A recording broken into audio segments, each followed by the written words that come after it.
This is a review of the Vigilante. It is the one land-based vehicle that arrived in Warstock as part of Smuggler's Run. Smuggler's Run was the update that added a lot of planes over time, and the hangar, the ability to buy a hangar, keep those planes as your personal aircraft, modify them, and also run a business with your air freight business, stealing crates or collecting crates, putting them in your hangar, and then selling them. The Vigilante is very clearly the Batmobile, or as close as they can get, without breaking copyright, and it is 3,750,000, so that is not a cheap vehicle. The most similar vehicle in Warstock, or indeed currently in the game, is the Scramjet.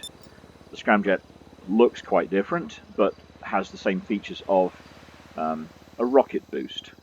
It's also a ground-based vehicle that has missiles and machine guns, but you need to modify your vehicle to put the missiles in. You'll need an MOC, Mobile Operations Center, or an Avenger in your facility to do that modification. It has all the other usual modifications of upgrading the armor, engine, turbo, etc. And you can change the paint job. But I did have mine bright shiny red like most of my cars, but I changed it back to black for the purposes of this video. This is the Vigilante. And the sad part is, although it looks like a big beefy vehicle, it actually can't take even one explosive. If you hit it with a homing launcher, it's going to blow up. It's totally fragile. It's not particularly bulletproof. It does have very small windows, but you can be shot through those windows from the front of the car.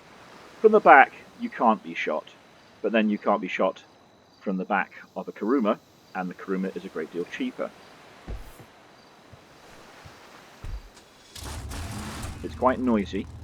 Now, I've put red neons on mine because I put red neon underglows on most of my vehicles, but you can actually turn those off, or indeed on any vehicle. You have to be outside the car to do it.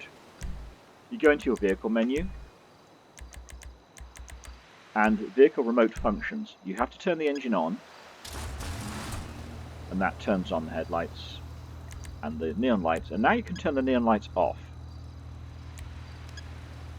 So if you don't want your neon lights on, you've got them installed, but you decided for some reason you don't want them, you can turn them off. But you'll need to do it from outside the car, which is slightly odd and annoying, typical of Rockstar, to not think that there shouldn't be just a simple button inside the car to say, switch off those lights. And now that I've got neons off, they will not be on anymore. When I'm in a car and I'm trying to do a mission, I'm trying usually not to be seen by everybody. And I don't know really how much difference it makes, but I tend to turn the headlights off. I can usually see better without them anyway, just in the regular game moonlight. And I also would turn off neons, so I wouldn't install neons on a car I'm trying to be sneaky in, and I think I don't have any on my Kuruma because that's the car I've mostly used for missions. So the car has a rocket boost.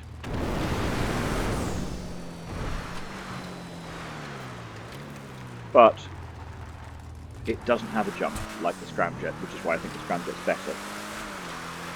If you want a silly vehicle, get the Scramjet. The Scramjet also cannot take a single explosion, but it has a bit more functionality. In this car, you've got your missiles, usual homing on, homing off, or machine guns. And the machine guns are very low to the ground, but with all forward-firing machine guns on all vehicles, actually quite hard to hit anybody with them unless they're standing still. Pretty much useless in free mode, to my mind. If you've got enemies that you can sweep with the machine guns like this, maybe, but you'd have to be sweeping backwards and forwards and then back up and sweep backwards and forwards, and you still would take a long time. You'd be much better off just using a regular personal weapon, but you don't have the choice in the Vigilante. You can't use your regular weapons. It takes two people. You can't be shot from the back, but also, of course, you can't shoot out at the back, so that doesn't really signify very much. It's reasonably fast for getting around, but at the same time, there are faster ways. I would rather be in a helicopter than trying to negotiate traffic in a rocket-powered bat machine.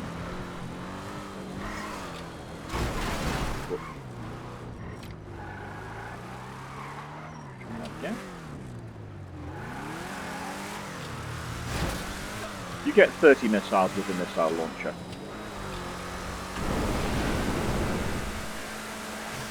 And you'll see that the boost is refilling constantly. And it kind of can bash people out of the way. Kind of, but I did get knocked off. Yeah. So it's kind of, to me, a bit of a loose cannon. It's not a vehicle I actually use. I got one because I could. I think it did go on sale at one point. It may go again. Not regularly, but if you think you want to get one of these, you might want to wait for it to go on sale and they'll make it 40% off or 50% off or something.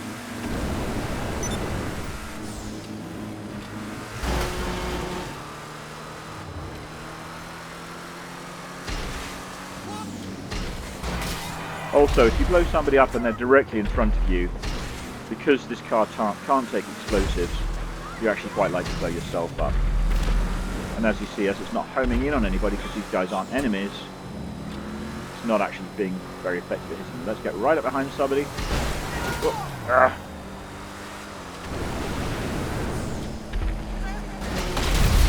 And there we go, we blew ourselves up. So the Vigilante, I have to say I'm not really a fan. I got one because I could, it was reasonably cheap. I stuck it in my garage and I barely take it out.